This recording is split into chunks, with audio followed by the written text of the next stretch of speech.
welcome to the channel. So thanks for joining me, and basically what this video is about is just a breakdown of a beat that I've recently made. This beat that I made was kind of like a trap style kind of beat. I actually made it using Maschine and Logic together, well, kind of together. So pretty much what I've done here, just so you can see, is the breakdown of the track. So the way I've kind of laid it out is I've started off with, well, what I started with the beat was with an instrument, and it was violins. Pretty much I got those violins out of a VST plugin within Maschine. So I've got a bunch of hidden tracks here. So as you can see, the hidden track that I've got, this track's actually Maschine. I'll just go and show you what I did. Alright, so the violins are here, okay? So these are action strings. I've just created this out of action strings, and basically I've used their, I guess, the engine that they've got in there to kind of play it in a rhythm section rather than just playing it out straight. So the way I played those was, I'll just minimize this, close it out, and I'll show you what it sounds like to start with. So moving to here. So this was the first part of the beat that I actually got. So let's make sure that's muted. Yeah, cool. Alright, so we've got this. I'll mute it.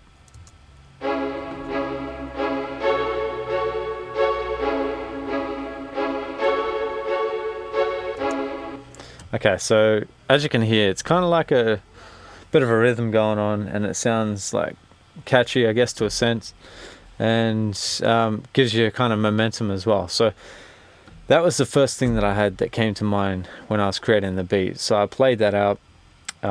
I mean, you can see it kind of in here with the chord structure I've used. It's quite simple. There's only it's a set of chords that I've used. So basically just in minor key, that's a C sharp. So basically that's just, straightforward stuff there. So, I mean, it might not be straightforward to some people, but anyway.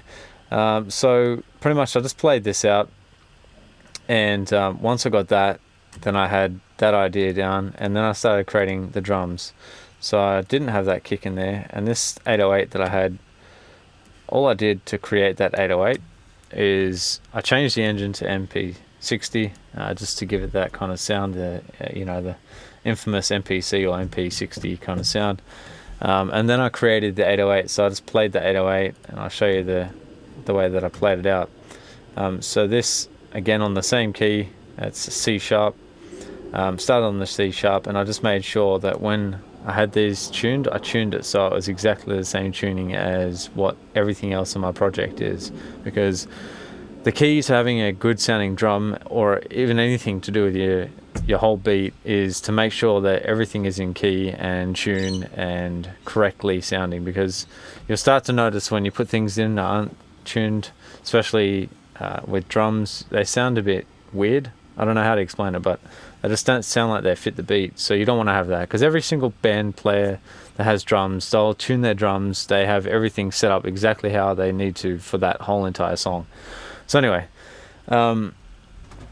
pretty much played this out. This is the rhythm that I've used, and as you can see, then I've just added everything else into that. So I've just added the clap, and that's played out like that. So I've C sharp again, and then I've just played it out so it's on another octave, almost another octave actually, not quite.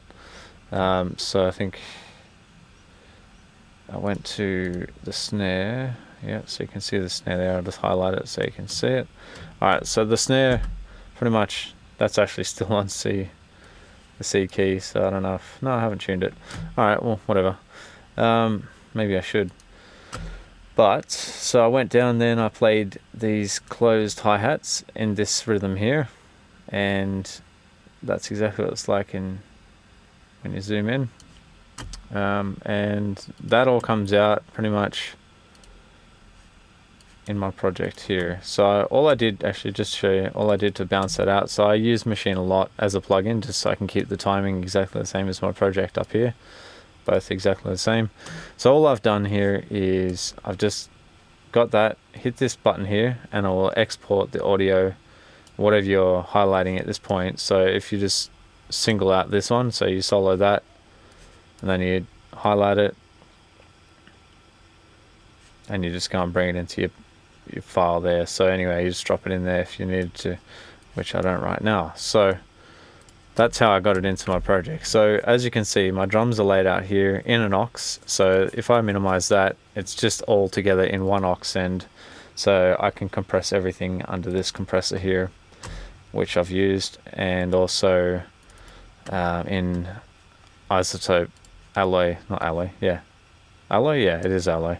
Sorry, isotope alloy. So I've used isotope alloy to EQ some stuff out of the main bus on my drums, just to take out some of the high end, to clear a bit of room for other things, and also some of the low end. And then I've increased the transient attack by 1 and decreased the sustain by 1 as well. And exciter, I've just added some, I guess it's high end kind of noise, because this tape emulation, it's not really, it doesn't emulate what a tape actually does. It just gives noise pretty much. That's what I found anyway. And then I took out a bit more of the high end with the mixing side of things. So I added in the drive of that amount, the 11%, and then I mixed it in as a 66% mix into the actual entire mix. So it's not entirely the whole amount. And then from there I just put a compressor on it. It's not even really compressing it, it's just kind of acting as a gate more than anything. And that was it from the actual bus. But before I get into too much of the mixing side of things, I just wanted to show you, I'll just hide those tracks that I've got. Now this is the first thing that I did with this track. So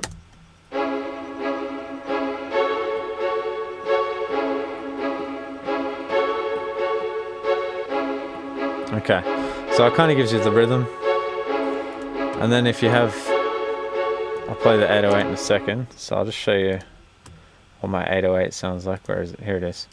So at the start of the track, I started with the 808. The thing with the 808 though, just want to actually show you what I did, just so you can see how I created this kind of rhythm feel to it, but the 808 is actually pitch bend. It's actually pitch bent, I should say. So with the 808, where is it? LFO, sorry. No? Where is my modulation? There we go. The pitch here, the pitch destination. So as you can see here, well, maybe yeah, there we go. Sample pitch. So I created the pitch here and here on the 808 to kind of give it like a gliding effect. It's kind of popular now a lot in tracks that are kind of recent, and most of the time you'll hear it in, actually there's just so many different applications I've heard it in now, so nonetheless, just don't mind the people in the background just talking away. So I'll play that 808.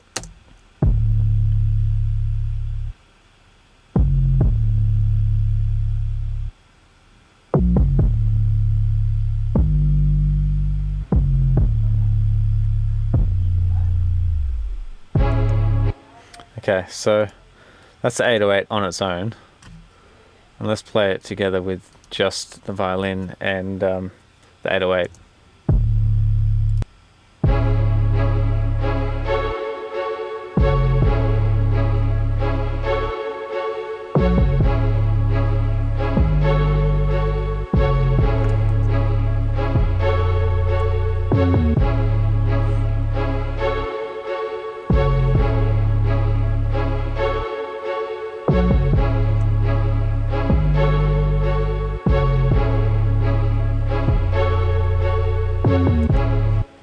Okay, so that kind of just I was just like, oh, this is hot.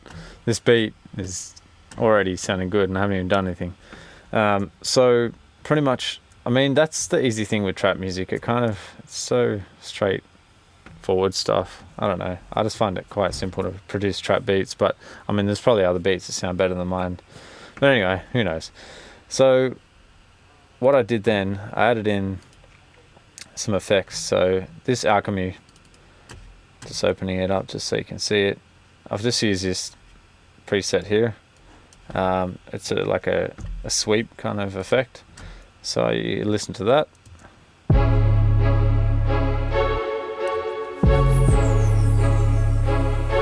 And that's the MIDI that I put in.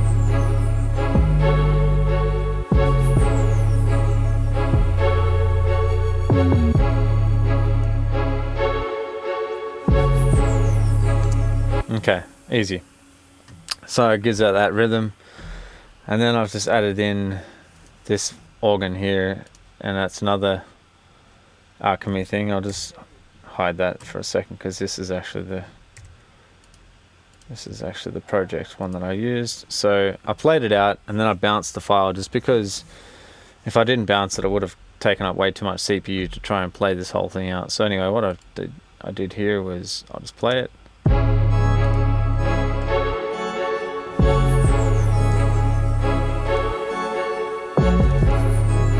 And that's the MIDI.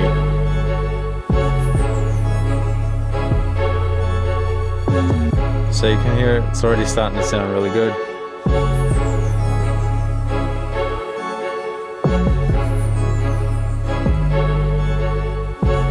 So I got that rhythm, and then I was like, let's get some snare and hi-hats into this.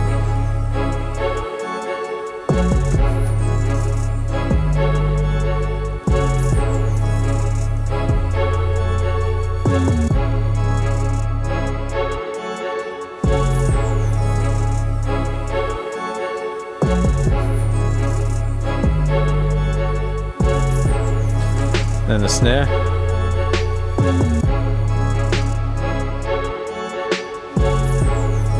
And the clap.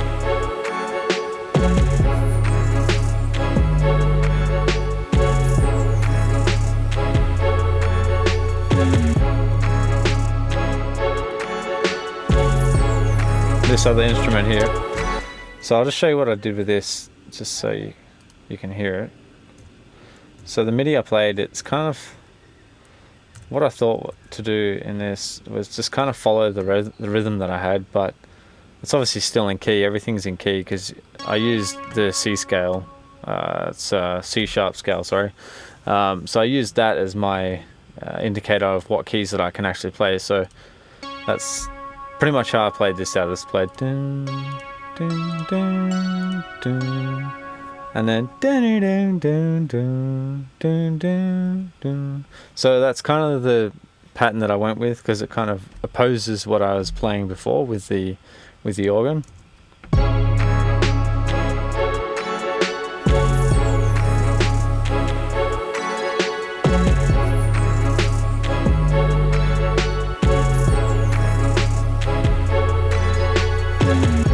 Okay, so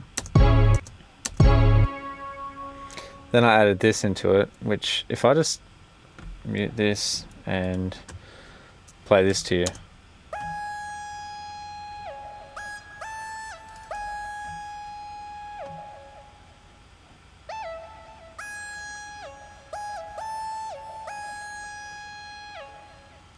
So that's it. I mean, all that was that same kind of chord structure, but I just left out a gap here and a gap here, and I played the chords in there, just so it kind of lines up with what's going on here, because here is where I'm filling in this other space. So you don't want to have too much stuff going on, otherwise it's going to sound insanely crazy. Like, also when it comes down to mixing it, it's just too hard. So I played that in, and I'll just play it to you in full, just this first chorus part.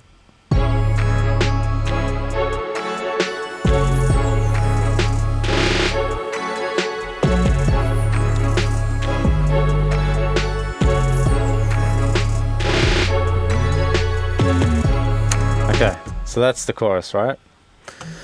So I came up with that pretty much, I don't know, it took me a little while to come up with it, maybe an hour or two, whatever it was. So I played that out, and then I was like, all right, I got the chorus kind of thing. So, I mean, when I first started making the beat, I always just try and fill out as much as I can to make what I think is going to sound like the chorus.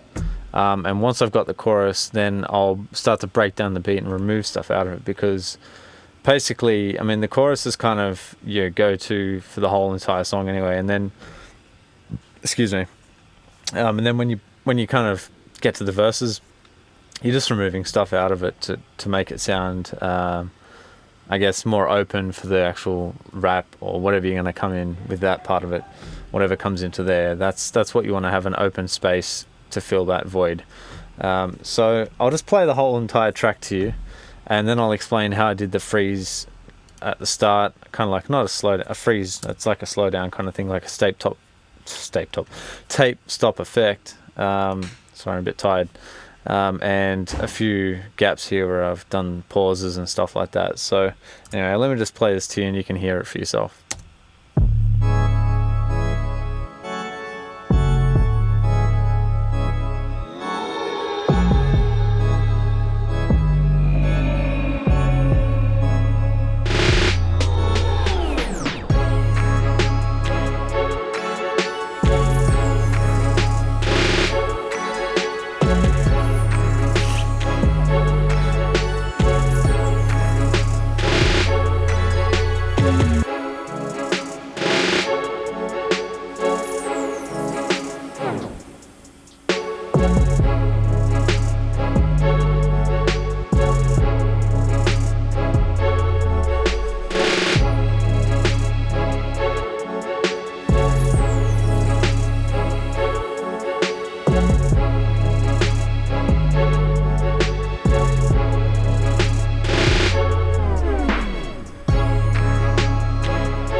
Alright, so I think you get the point.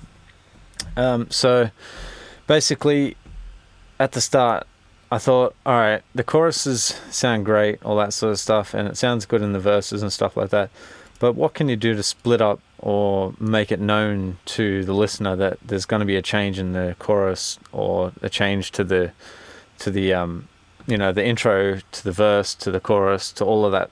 How can I alter it? So pretty much the other thing I didn't mention as well, this sound here that you'll hear, let me just solo it.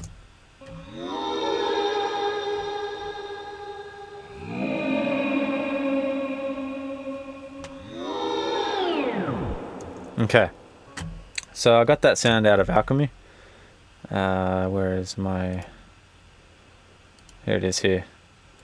So just in case you're looking for that sound, that's the morph. I don't even know how I found it. I just came across it. I look for soundscapes because they're usually kind of weird anyway, and urban. So then I found this morph thing, and it just suited exactly what I wanted, funnily enough.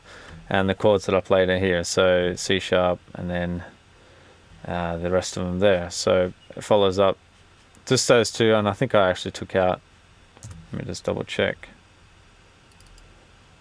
Yeah, so 1, 2, 3, yeah, so I took out one of the actual chord plays at the start there because, yeah, actually you can see it. So I took that out just because I didn't want to fill in the whole void at the start. I wanted to have a bit of an intro and then that sound to come in. It's a really eerie, kind of creepy sound, so I thought it really suited the track, plus the way the organs sound as well. It just really sounds good. Like, it sounds spooky, and that's kind of like that vibe that I was going for. So what else can I explain to you? The strings that I put in here, I don't think I explained these at the start. So basically that's just the chord that I played and the variation that I played. I mean, a lot of this stuff I just kind of play by ear, and I keep in the same scale. So obviously everything I play is always going to be in key. I can't ever get it wrong, basically, because it's in key. So a lot of the time I play stuff out, and then I'll go in and I'll alter the MIDI if I need to. I'll change the MIDI up a bit, whatever I need to do to make it sound how it's supposed to. So from there, then at the end, the outro, it's kind of very similar to the way I played those, but I have an octave down on the actual key play here. So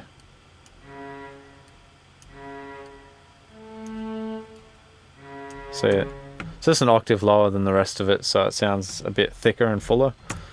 And I think that was pretty much it. What else can I explain on this? I mean, a lot of it comes down to the count of tracks that you have. You just really you don't want to put too much stuff in there. I've heard so many different times where people just load their tracks full into the mixes, and they have so many different tracks, and it's just so hard to clear room for the vocals when you finally do have a vocal on the track. I mean, I do plan to have a vocal on this track, and I probably will rap on it myself, or somebody, I don't know, but whoever ends up rapping on it, it'll probably be at some point in the near future. At least, you know, there's not too much stuff filling up the space where the rap is. I mean, with the choruses, you can kind of get away with stuff because you can blend it a lot with the music, but especially with the rap, you don't want to have other stuff taking over your vocal, because your vocals, you know, it's mostly what's important on the whole entire track. The song is what carries your vocal, but unless you have a good solid vocal, then the rest of it kind of just sounds like a sick beat without good lyrics or good vocals, whatever. So in the mixing side of it, basically with the mixing, with the reverb, I pretty much put a reverb on the track. As you can see, this Native Instruments reverb, the RC48. The mix is at 41% because you can actually just throw this onto your mix and just actually mix in the reverb without creating an aux send. I probably would recommend creating an aux send if you're going to do it. What an aux send is basically your standard track. You create a send, create a bus, and then you'd send it to a reverb like this or whatever your reverb is. It's probably just better off just doing it because then you can mix it in at your own discretion that way. I found that just using this Native Instruments one there is quite easy though, because you just got the mix here and you just put in whatever mix you want and then dial in your reverb, and that's that. So that's the reverb, the track there. I'll just quickly play it out with that.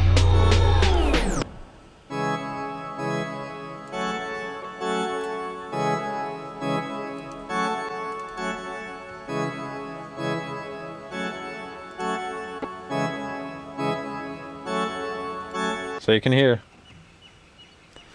kind of gives it a fullness to the track itself. Let me just, man, this thing is just a pain in the ass. Why won't you work? Yeah.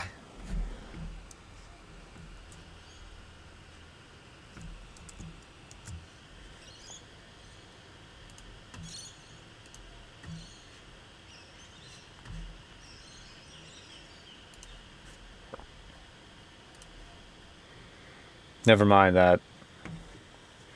Let's just open it back up and see what happens. Yes, I know. We know. Thank you. Very good. Always save your work. Anyone out there who's not saving, start saving your work right now. Because if you're not, you're going to end up with this situation where you lose everything. All right. So anyway, just waiting for this to load back up, and it's my camera in the background. Maybe I got too many things going on at once, I don't know. So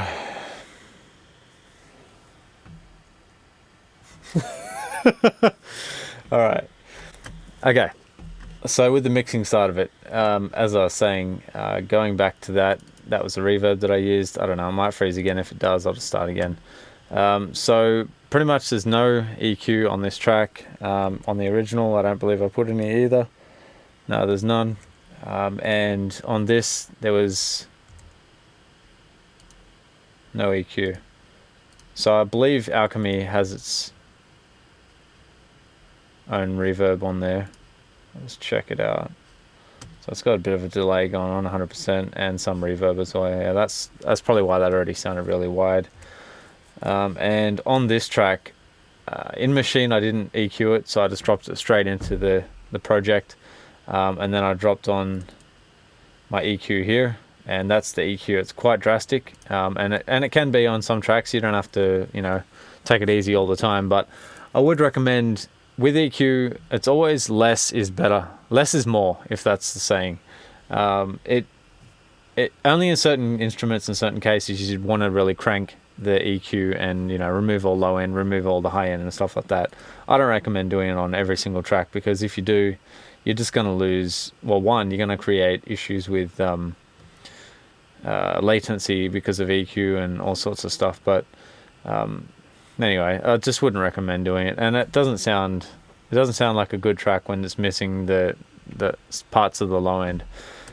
So with that, I threw on some of the RC24, which also comes with the native instruments, and I did a mix, I think, of 16%. So I'll just play that individually.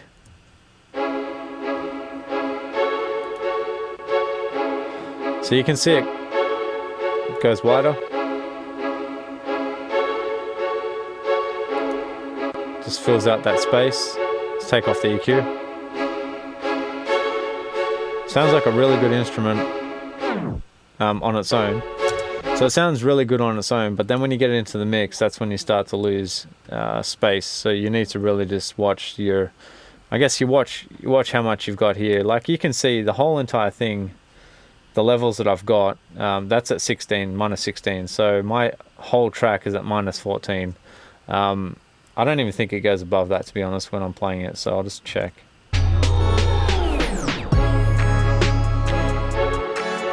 No, it doesn't. Okay, so the way I achieve that though is kind of by limiting. I don't know if it's the word cheating or not, but I use this, and if you don't have this, don't worry, your world's not going to end, because it's not the be all and end all. But with UAD, the Alicia Alpha compressor has this soft clip feature down here, which I use quite frequently when I want to reduce levels. And on my entire bus, it works really well because it's like a limiter, basically. And I had my solid bus compressor before that. So let me just take this off and I'll show you the levels that I'm at then without it.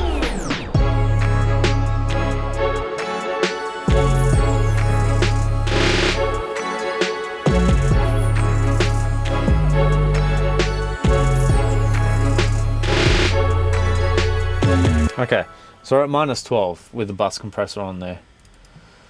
So with the bus comp, I've got minus 12, and I've taken the makeup gain similar but a little bit less than the actual threshold, and the compression's at 0.3 milliseconds, and auto release and a compression of 2. And I've found that I mean, you just really, all you want to do with your compressor is just kind of glue your mix together. You don't want to have it slamming the whole entire bus. That's not what a bus compressor is meant to do. It's not meant to slam it. You're not meant to do it like you do with it. You're not meant to do it the same as if you were going to do it to a single instrument. And to that effect as well, I think it's just crucial to try to get the sound and everything that you've got together. That's all that bus compressor is really meant to do. And you can see the needle is there. So I've got the bus going on at that, about minus 2 dB, and it's just grabbing it at a decent amount of tack, and the release is releasing it auto, so obviously it's doing a good job of that. Now, the other key thing to when I do mixing as well, I have this on my first stereo send here, the stereo out. I put this on there because what I would do normally is turn it on and I'll put mono. I have the mono on, so I mix everything in mono. That's like a little hack or a cheat, if you want to call it that.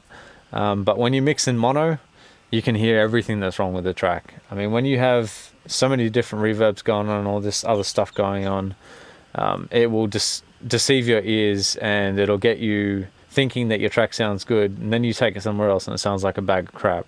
So if you mix in mono, it will tell you for one if it's going to sound good in mono. And most I know back in the day, a lot of radio stations, they switch that thing to mono, and that's it. Your stereo track is now mono, and it's being played across the radio in mono.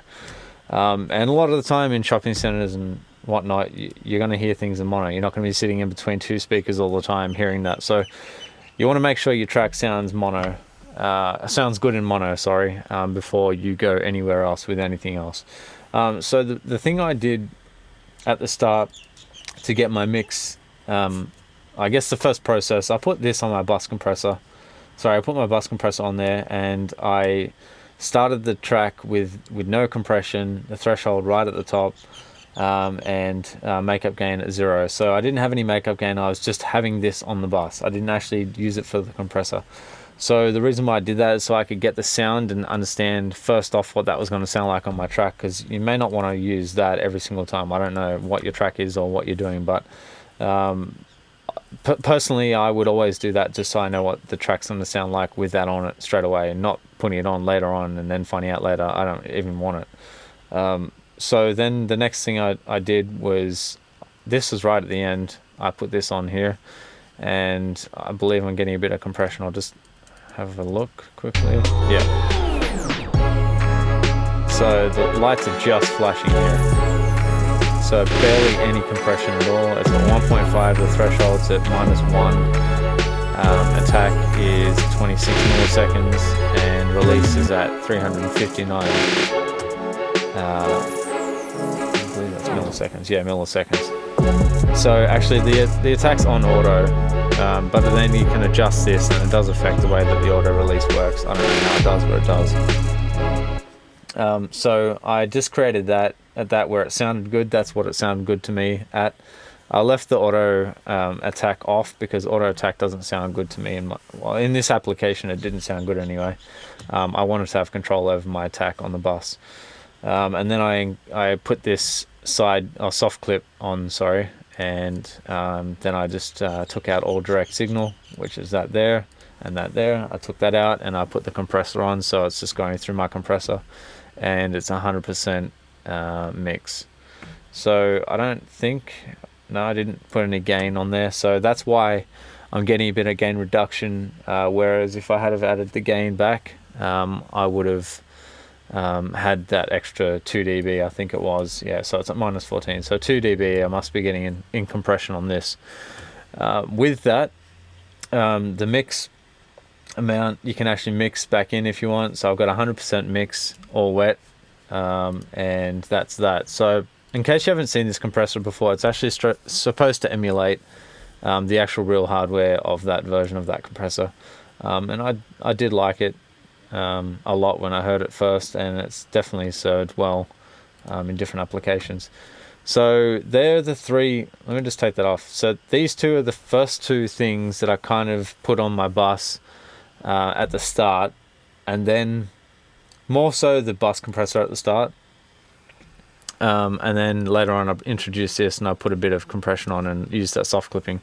So I've left these on there so that way you can see exactly how the project runs, and also how I've used the compressors to affect the signal. Okay, so with the next one, basically what I did was I got Alchemy, just loading Alchemy up, and the preset called Beautiful Accent, and the reverb is at 100 and delay is also at 100.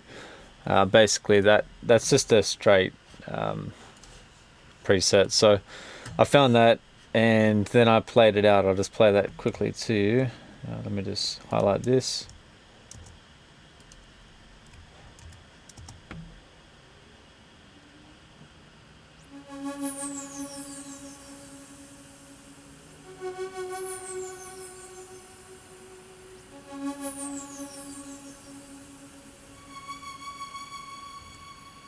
Okay, so that was it. It's like a riser effect. It just kind of gives the song a bit of a, I guess at the start and parts of the song gives it that riser effect that some trap beats have nowadays.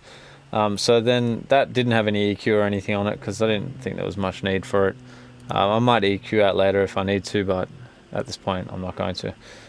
So then there's this effect here, which is like basically the first part of this I cut it off, and it's just that riser effect again. I've just duplicated the track. I printed the track out, and then I put on a slowdown effect on it, just like that.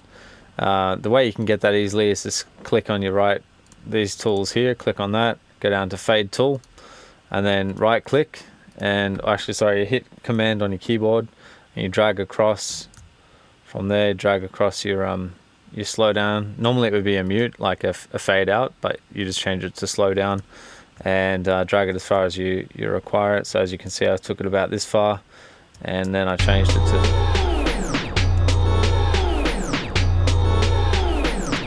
so that's what it sounds like basically on its own. So you can hear I kind of faded out this track. I did it the same on that one, did the same on that one, and I think I left the rest of them alone. Yeah, I did, because this track here, this is just a snare that I created later on, just to try and give it extra effect, like it's just that, you know, that drop snare kind of effect. Yeah, so I mean that's something I've heard a fair bit in different tracks, so I thought I'd put that in there just to give it that effect, and then slow it down, and that way it's like kind of an intro that stops and then it starts again. The whole song starts kicking off from there. So as you can see, then with the next thing that gets to is the drums. Now with the drums, as I mentioned before, with this compressor here, I showed you this is a bus compressor. Now this same thing applies. You don't have to use this brand, by the way. The UAD one is the solid state bus compressor. You don't have to use that. If you have Logic, this is just as good. I mean, it's not just as good. It does almost probably 99% the same thing. If you set it up correctly, you'll pretty much get the same amount of compression, the same kind of characteristics as you would with this solid state compressor. Now, the differences are, obviously it has different features here. It's got all different models of compressors that were in studios, and I believe the classic VCA is kind of the emulation of this, or the vintage VCA, one of the two. But if you just kind of set the ratios similar, you know, you have your 1.5, which this doesn't have, so it's only got 2 and 4 and 10 compression rates. So if you want to set yours the same as that, set it to 2. If you want to, put that on the bus and set your threshold, you know, so it's grabbing the same kind of reduction, and the knee is, just leave that alone, it's about 0.7. I think that's kind of similar to the SSL anyway. Not 100% what the knee is on the SSL, I'd have to look it up. And the attack and release, and this has also got an auto release function and a mix, so it's actually kind of got better features to a degree, because you can mix in on the bus if you wanted to do like a parallel compression. But anyway, just wanted to let you know that you don't have to have all these expensive plugins to do what I'm doing, because I was able to do all of this without it, and I should probably do a video just on stock plugins just to show that it can be done. But I just want to let you know, whoever's watching, that if you don't have the money to go out and get these and spend big dollars to get the actual hardware unit that you have to run, like you have to actually have the Apollo Twin or the Apollo 8 or 16 or whatever that UAD make to run these plugins. You can't just buy these plugins on their own without having their actual hardware. So it's an expensive outlay at the start, and I must admit the Apollo hardware is really good, but no VST plugin or any plugin that I've ever found so far comes close to the actual hardware units anyway. So if you're looking for, and I don't want to get into a debate because it's just another whole story, but if you're looking for a compressor that does a good job, and you want something that's similar to an SSL, UAD, Waves, all of those brands, they make a counterfeit, or not a counterfeit, but a copy of, or a clone of what they try to emulate as the hardware. Anyway, back to the topic. So on the drums, I've got the compressor on first, and that's compressing. I'll just show you the levels that I'm getting at. Let me just move this out of the way for a second and solo that. So ultimately the drums are really, I don't have a kick in here, so it doesn't have to worry about low end. My kick's outside of this, and I'm using that to go straight to my main bus. So I'll just show you how I've got these drums.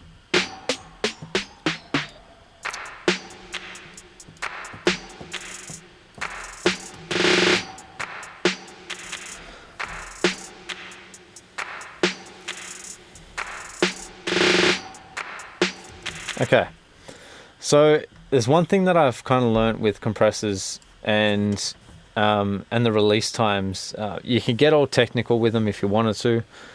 Personally, I think that the best thing is to just go for what sounds good, but I put this attack on there.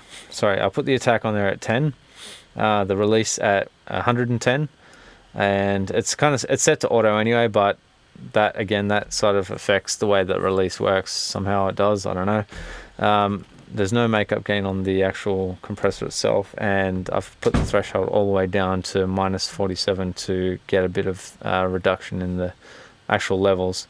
And as you can see, the compression settings there. So basically that's the compressor there on that. Then I've got my Alloy 2 as a plugin, and this is from Isotope Alloy 2, and I've put EQ, and I've just reduced out some of the low end, hardly anything at all actually, and some out of the mid, and just a bit out of the high end. And then I've put this compressor here, which is creating a gate, and also the drive that I've got, which is kind of emulating a bit of tube and a bit of tape emulation there. It's not exactly how you would go with a tape emulator though, but it gives you a bit of sound that you wouldn't normally have. So then I've got the transient master on here, which is giving transient back by 1 and reducing the sustain.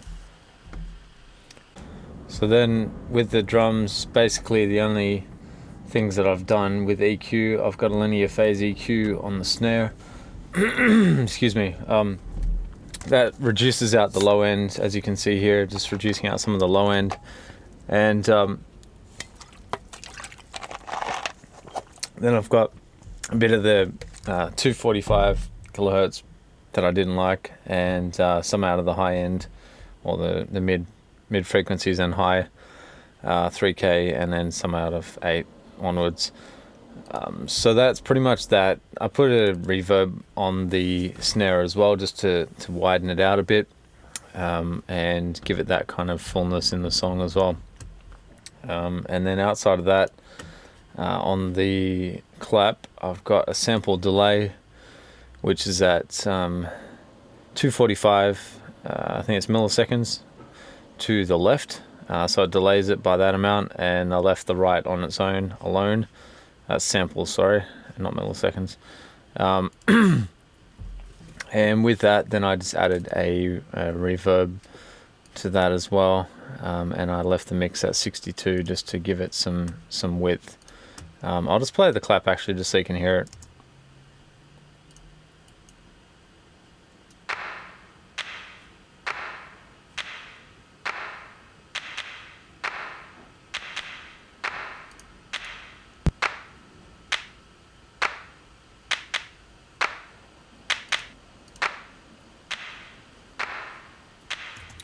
So it just gives it that width and spreads it out a bit, and I guess it then clears up some room for the other instruments that are in this track as well. So snare roll. Okay, so I created that in Maschine. I actually went into, I'll just show you where or how I did it. Pretty sure I still have it in there, hopefully. You never know. Where did I put it?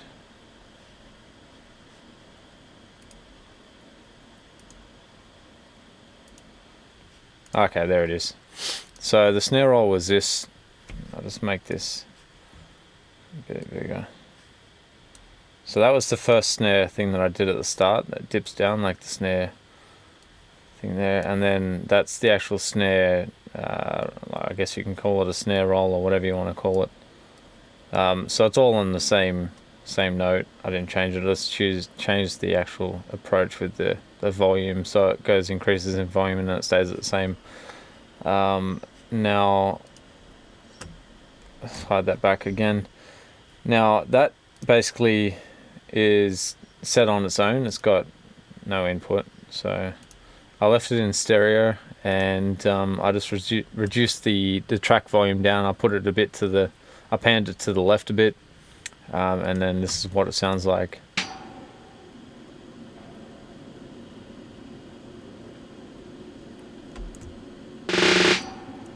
So that's it.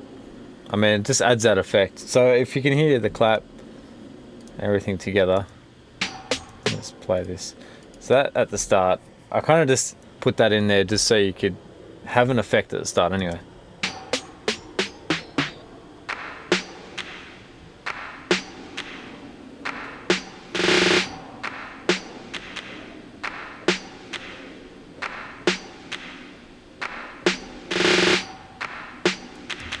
So it gives it that rhythm, keeps the song going. Just, I don't know, I like it. Anyway, so then I put the closed hi-hats in there, and I'll play those for you as well. And the only thing I did, I didn't do anything for the EQ on the snare roll, so I left that alone just to keep it, it's a natural sound. So this I did a fair bit of drastic EQ. First off, I gave it a note delay. I delayed the note by a quarter note, yeah. A half note, sorry. Half note on the left is left the same, and then a half note deviation by this amount of time on the right. So 895 and 1120 milliseconds. And I mixed left and right equally at 58%. And I mean, that's kind of, I think this was actually, might have been a preset, I don't know. And then I altered it, I can't remember. So without it, you can hear.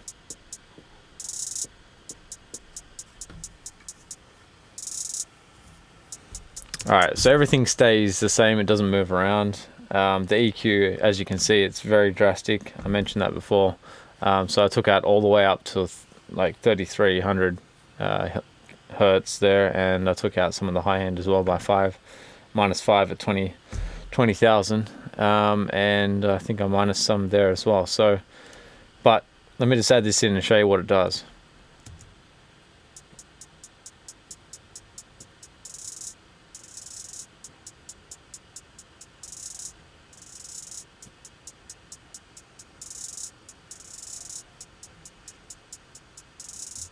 So as you can hear, it's like starts at the right, well, it'll be your left, whatever. Starts at this side, goes all the way over there, comes back again.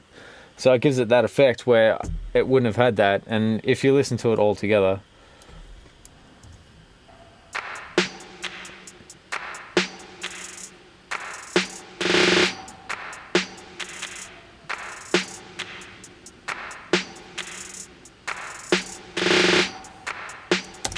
so it's kind of like what another producer I heard. He gave the word ear candy.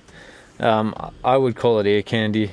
Kind of just gives you that, distracting you from the normal, and it's not constant, and it doesn't stay in the same space all the time. So it kind of gives it that creative, creativeness, and also just a difference to your listening. So anyway. Getting to the 808. So 808, what have I done here? I've got an EQ, which has removed a lot of the high end. I'll just show you this. So this is a Waves plugin, Renaissance bundle. The EQ, I like the EQ a lot. I actually like the bundle a lot. If you're starting out, I think it's $300 normally, but I think I paid 100 and something. I can't remember. It was on special during the season, Black Friday or whatever it was. May have been on the January sales, I can't remember. But that's the best time to buy plugins during those times. If you're going to buy a plugin, get it through December or January, whenever, or November. And then from there, pretty much, as you can see, I've added some of the mid frequencies back in just to give it that clarity when it's in the mix. I took out a little bit here. I dipped some at 351 and minus 2.4, and then I took a whole bunch out at the low end where it's not necessary, because it's just going to clog up my track, and you don't need it with the 808. It's got heaps of low end. So the EQ also on this one, I dipped out some more at 430 at -2. I added some back in at 106, because that's where I found that most of the kick was on that actual 808 kick. So I'll just play it to you, and you can see where the frequencies are yourself.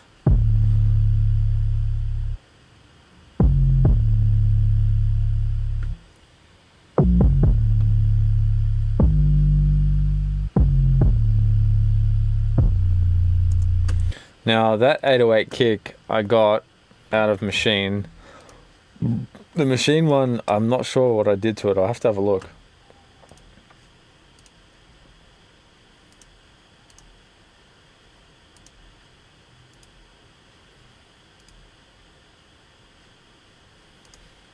Pretty sure.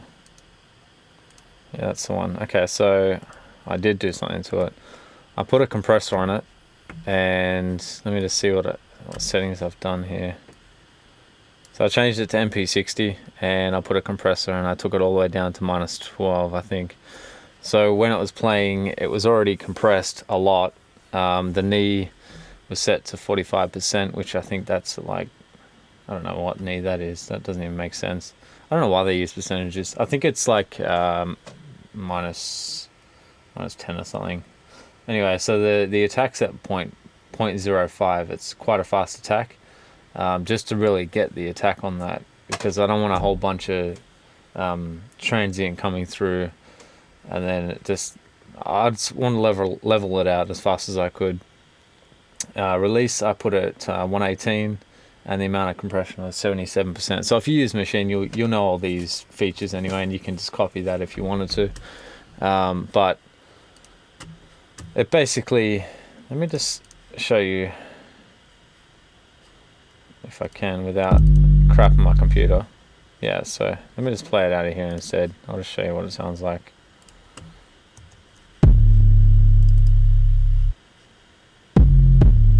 So you can see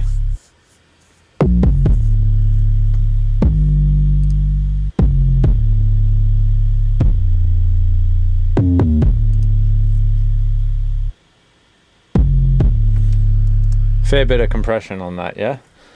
So it's at a minus 11.5, which is, to me, that's a good amount of headroom to start with, because that is the loudest thing in the mix. I mean, you want the kick to be banging, you want everything to be based off your kick or your 808 or whatever it is, and you want to hear that. And the problem with things like the kick or your 808 or whatever is that the frequencies that it has the most power in is all at the low end, and your ear doesn't perceive much of that. It's more that the mid-range frequencies are what you're hearing. So that's the reason why when you look at it, I took it out. I already had it compressed, so it was very compressed. As you can see, it's in here. There's not much headroom here. It's all compression. Like, it's pretty much slamming the whole thing. So I took it out. It was a stereo track, as you can see. I made it into mono. Reduced the volume down by -2.8, and then I did those EQs that I've shown you. So if you want to copy these, you can. I wouldn't copy anything because everything is different for everybody's track. So, but I mean, just an idea, just to get you understanding how to do the EQ. So I took out some of that low end, and also again back there again, so you can see all that. And I'll just play it on my actual track.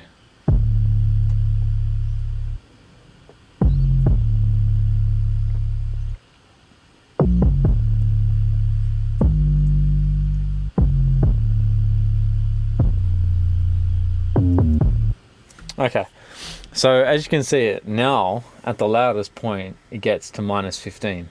So -15 is really quietened it down since I first had it in there, -11.5. So I felt like I needed a lot of headroom to clear the rest of the things that I have in this track. And when I say headroom, I'm talking about you have a certain amount till you get to 0 dB right here. So this is where the space is in between here and here.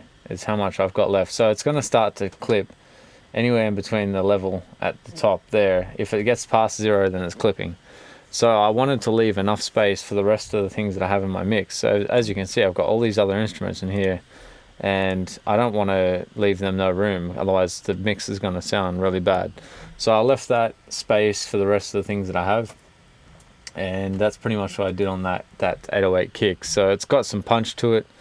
And it's very low end type of kick anyway. So then the next thing I did was on Alchemy. This is a later on fiddle around, because I had a piano in there earlier, but then I changed it to this Air Synth lead, and I left most of the things here. I haven't touched that, except for I think I changed it from brassy to this rich DK. And then I will play that for you. And I had the compressor on it from the piano, so I left that pretty much there.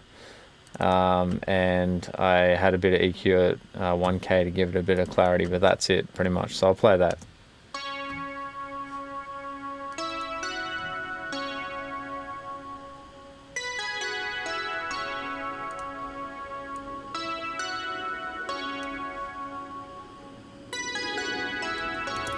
So that's very light, airy kind of instrument. The EQ, I just changed a bit of the line to take it out because I didn't need it.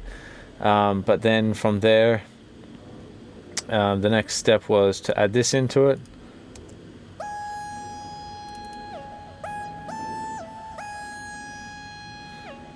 So that's Ana Lead Toolbox, and that's pretty much a stock plugin again, all out of Alchemy. I just love Alchemy. It's like the best thing ever, for free anyway, in Logic. So the compressor's grabbing it -5 or just over. Actually a bit more than that, -8 at its peak. So how did I get that compression setting? Alright, that's a question that somebody would probably ask in this situation.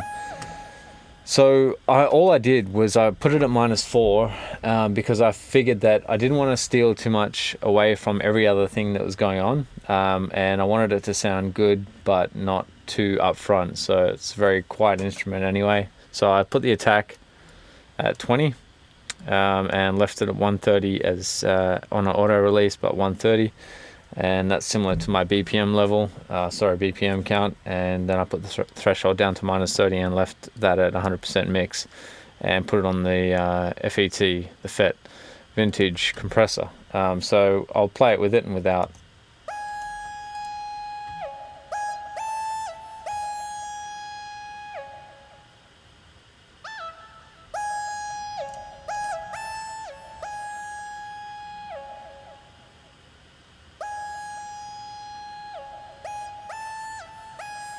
So you can see it reduces in volume a fair bit, but that's not a bad thing because you don't want it to be up front. It's not that type of instrument where it should be.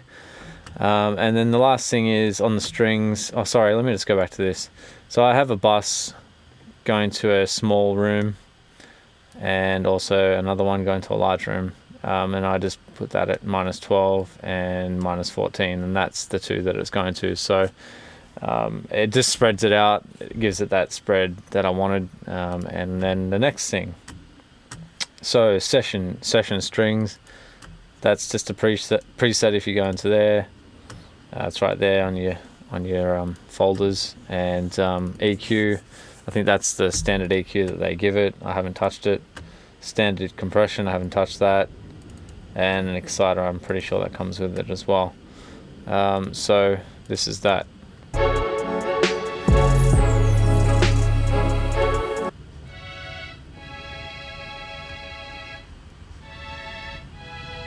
So it's quite low volume again. And what are the chords that I played? So I just played kind of opposing chords. Actually, they're very similar chords to the other things, so that's quite the same. But I just messed around with it a bit to get it to sound what I wanted to. And that is very much like this one here, which is pretty much a duplication of that track, and I just used, I think, a different preset on the strings, but it's very much the same. And again, the bus to a large room.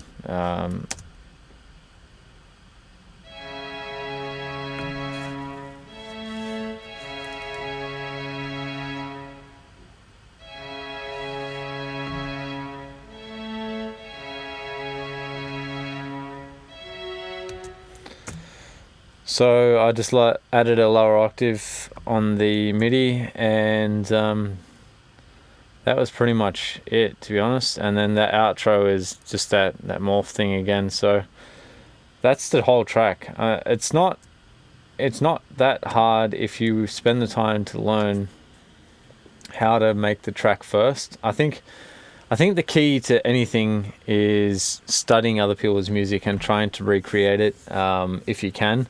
But the best thing you could do if you're trying to create tracks is just learn your scales on the keyboard or piano or whatever, because scales will help you understand how to keep your track in the right key and pitch, and it will also help you understand how to make a track from scratch.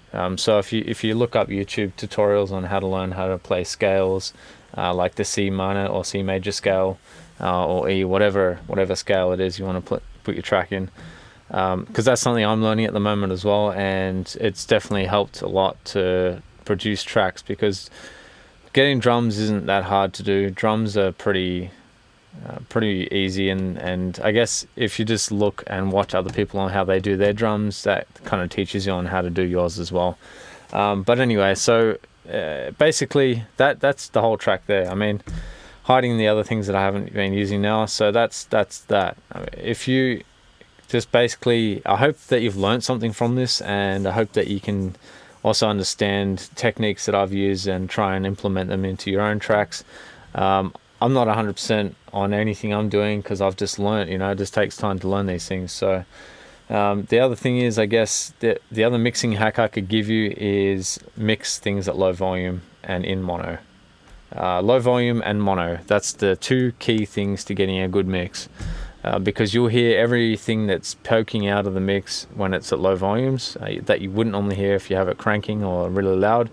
And your ears won't be deceived by the sound that you get from the left or the right speaker if it's in mono, because it's coming straight in the center, and you can't make a mistake with that. I mean, you can definitely hear what's wrong with your mix when it's in mono, especially with phase issues and stuff like that. It'll give it away instantly. So if there's two keys, mix in mono, and mix at low volumes. So I hope this has been great, helpful for you, and I hope that at some point you guys hit me up in the comments and let me know if there's anything else you want to see, or any other tutorials I can do. So peace.